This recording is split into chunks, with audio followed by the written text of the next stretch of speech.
চোখ বন্ধ করে এক দীর্ঘশ্বাস ফেললাম। তখনই ইমা আপু আমাকে ডেকে উঠল। আপুর ডাক শুনে চকিতে তাকালাম। আপু ডেকে উঠল আবার উঁচু গলায়, এই উষা, তুই ওইখানেই দাঁড়িয়ে আছিস কেন? আয়, এখানে আয়। আমি চোখের পানি আড়াল করে মুছে তাকালাম। আপুর ডাকটা জুড়েই হয়েছে, তার সবার দিকে তাকিয়ে লজ্জা পেলাম। ভাইয়ার সব বন্ধুরা আমার দিকে তাকিয়ে আছে ঘাড় বাঁকিয়ে। আমি সবার এমন তাকানো দেখে লজ্জায় মাথা নিচু করে ফেললাম। আর চোখে তাকিয়ে দেখিয়ে ইহান ভাইও আমার দিকে তাকিয়ে আছে ভ্রু কুঁচকে। আপু আমায় হাত বাড়িয়ে ডাকছে। আমি সবার দিকে একবার লজ্জা মিশ্রিতভাবে তাকিয়ে খোঁড়াতে খোঁড়াতে আপুর পাশে এসে দাঁড়ালাম। আপু আমাকে টেনে বসিয়ে দিল নিজের পাশে। তখন একটা মেয়ে ইমা আপুর উদ্দেশ্যে জিজ্ঞেস করলাম, আমি? আপু মুচকি হেসে বলল, আমি তার চাচাতো বোন। কথাটা শুনে আমার চোখটা ছলছল করে উঠল। আপু, তাও নিজে আমাকে বোন বলে পরিচয় দিলে? কেউ তোমাকে বোন বলে পরিচয় দেয় না।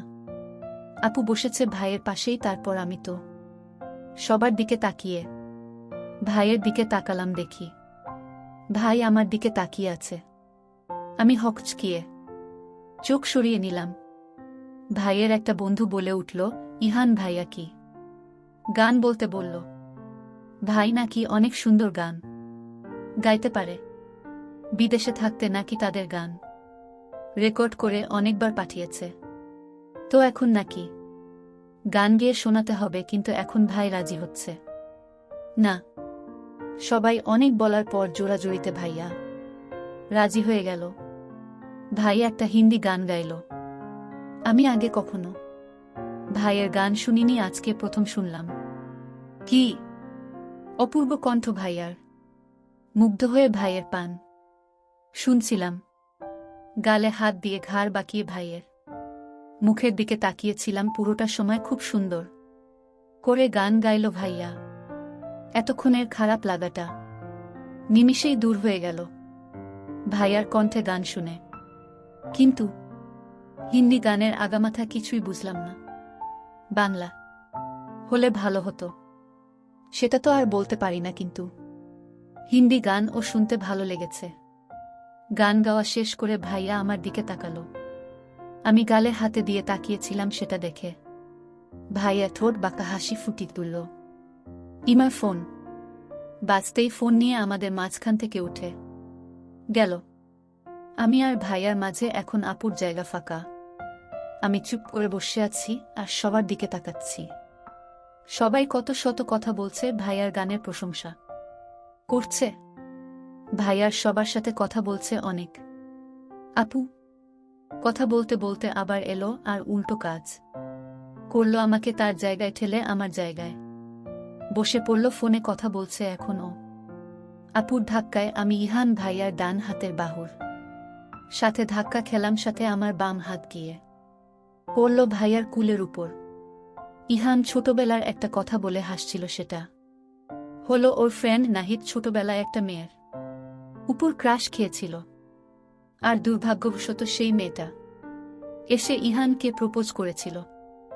সেই কথা বলছে, আর সবাই হাসছে, আর নাহিদ মুখ গোমরা করে বসে আছে। তখনই কারো সাথে ধাক্কা খায় আর কারো হাতে কোলের উপর পড়ে। আবছা অন্ধকার আলো ছাদে নিচের দিকে তাকিয়ে একটা হাত আবিষ্কার করে। এইটা যে মেয়েদের হাত, নরম তুলতুলে হাত। হাতটা অসম্ভব রকমের কাঁপছে। ইহান নিজের হাত নিচে থেকে উঠিয়ে হাত দিয়ে স্পর্শ করে পাশে তাকায় ভ্রু কুচকে। ওর পাশে তো ইমা ছিল, এটা কি ইমার হাত?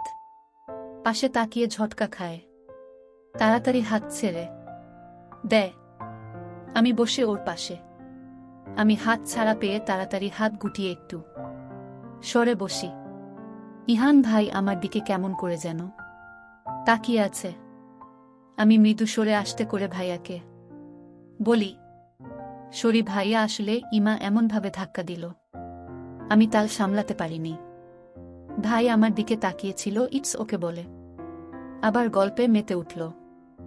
আর আধা ঘন্টার মতো গল্প চলল। 11:30টার দিকে সবাই গল্প মাস্তি শেষ করে নিচে নেমে গেল। সবাই চলে গেছে, আমি যাইনি, কারণ চাচি বলেছে সব আমার ঠিক করে নিয়ে যেতে হবে।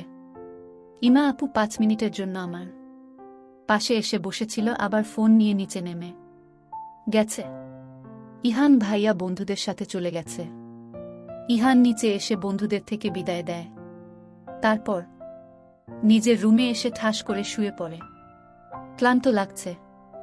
ওর চোখ বন্ধ করতেই চোখের সামনে আমার মুখটা ভেসে ওঠে। তাড়াতাড়ি চোখ খুলে উঠে বসে। উষার মুখ ভেসে উঠল, কেন তাও আবার মলিন মুখ। হঠাৎ করে মনে হলো উষার তো পায়ে ব্যথা, ও সে আমাদের সাথে ছাদে বসেছিল। নেমে এসেছে কি নিচে দেখল না তো? ইহানের অবচেতন মন কেন যেন আমার জন্য চিন্তা করতে লাগল। ও বিছানা থেকে নেমে ট্রাউজার আর গেঞ্জি পরে রুমে থেকে বেরিয়ে এলো। তারপর সোজা ছাদে চলে এলো। দেখতে পেলে ঠিকই আমি নিচে বিছানো চাদর ভাঁজ করছি আর খুইয়ে হাঁটছি। ইহান এবার ফোন আনিনি, ফোনটা বিছানায় রেখে এসেছে, তাই লাইট ধরতে পারল না। অন্ধকারে আমার পাশে এসে দাঁড়ালো আর মৃদু স্বরে বলল, উষা। আচমকা কারো কণ্ঠ শুনে চমকে পেছনে তাকালাম। অন্ধকারেই বুঝতে পারলাম ইহান ভাই। বুকে হাত দিয়ে উপরে নিচে থুথু দিয়ে ভাঁজ করে হাতে নিলাম চাদর। ভাইয়া, আপনি এখানে? তুই একা কেন? ইমা কোথায়? আপু তো অনেক আগেই চলে গেছে। অন্ধকারে না ভয় পাস? তাহলে একা কেমনে রইলি? ভাইয়ার কথা আমি মৃদু হেসে বললাম, একা ভয় পাই, কিন্তু আমার একাই থাকতে হবে। আমার তো সঙ্গী নাই। ভয়কে জয় করছি, দেখেন না? আগেরবারের মতো ভয় পাচ্ছি না। সব জায়গায় তো আমাকে একাই থাকতে হবে। যার বাবা মা একা করে, তাকে ফেলে পরপারে চলে গেছে, তার জীবন তো একাই কাটাতে হবে। আমার কথা শুনে ইহান থমকে গেল। অন্ধকারের আমার দিকে তাকিয়ে আছে। এটুকুই বয়সে মেয়েটার কতই না কষ্ট হচ্ছে। আমি কেমন করে যেন কথাটা বললাম, যা ইহানের বুকে গিয়ে লাগলো কথাগুলো। ওর চোখের সামনে আমি নিচু হয়ে ফ্লারা হাতে নিয়ে খুঁড়াতে সামনে দিকে যেতে লাগলাম। ইহান এক দৃষ্টিতে আমার যাওয়া দেখছে। ওর সামনেই আমি সিঁড়ি দিয়ে নেমে এলাম। ও সেই দেখে ছাদের মাঝামাঝিতে দাঁড়িয়ে তাকিয়ে রইল। ইহান আমার থেকে চোখ সরিয়ে ছাদের কর্নারে রেলিং এ হাত রেখে অন্ধকারের দিকে তাকালো। আমি সবকিছু নিচে রেখে নিজের রুমে চলে এলাম। দরজা চাপিয়ে বিছানায় এসে বসলাম, গ্লাস পানি ভরে ধকধক করে পানি খেয়ে পায়ের দিকে কিছুক্ষণ তাকিয়ে রইলাম। রক্ত বের হচ্ছে, আবার অনেকক্ষণ হাঁটা হয়েছে যে হাতের আঙ্গুল দিয়ে পায়ের আঙুল চেপে ধরে রইলাম, যাদের রক্ত বের হতে না পারে। সিঁড়ি দিয়ে আসার সময় আবার উষ্টা খেয়েছিলাম। বিছানায় হেলান দিয়ে চোখ বন্ধ করে আছি, হাত দিয়ে আঙুল চেপে ধরে। হুট করে মনে হলো কেউ আমার হাতটা আঙ্গুল থেকে ছাড়িয়ে নিয়েছে। তাড়াতাড়ি চোখ মেলে তাকিয়ে দেখে আমার সামনে ইহান ভাইয়া বসে আছে। ভাইয়া আমার হাত সরিয়ে দিয়ে নিজের ডান হাত আমার পায়ের দিকে এগিয়ে আনল। তা দেখে তাড়াতাড়ি আমি পা সরিয়ে নিলাম আর বিস্মিত হয়ে জিজ্ঞেস করলাম, কি করছেন? কে ভাই? আপনি এখানে কেন? ভাইয়া কিছু না বলে আমার পা টেনে নিয়েছে, হাতের উপর নিল, আঙুলের দিকে তাকিয়ে থেকে বলল, ইস, কি অবস্থা হয়েছে পায়ের? এ অবস্থা নিয়ে এত হাঁটাহাঁটি করলি? আমি সেসব কিছু না বলে বললাম, ভাইয়া পা ছাড়ুন। আপনি আমার পা ধরেছেন কেন? এবার ভাইয়া রেগে আমার দিকে তাকালো, চোখ গরম করে বলল,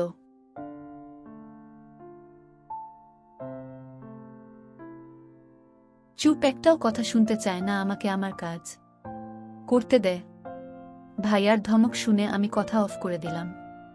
ভাইয়া আমাকে চুপ করতে দেখে আমার দিকে তাকিয়ে বাঁকা হেসে বলল, গুড়। আমি ভীতু চোখের দিকে তাকিয়ে আছি। ভাইয়া একটা মলম নিজের পকেট থেকে বের করে আমার পা নিজের হাঁটুর উপর রেখে খুব যত্ন সহকারে মলম লাগিয়ে দিল। আমি হা করে ভাইয়ার দিকে তাকিয়ে আছি। ইহান আমার পায়ে মলম লাগিয়ে দিচ্ছিল। আমি পা দেখেও থমকে যায়, কত সুন্দর পা।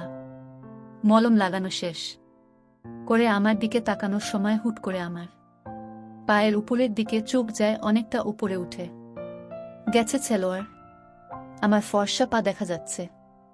আমার মুখের জেকো। ওর গা বেশি সুন্দর। আমি ভাইয়ার তাকানো দেখে সোজা নিজে পা টেনে নেই। ভাইয়া সেটা দেখে তাড়াতাড়ি উঠে রুম থেকে বেরিয়ে গেল।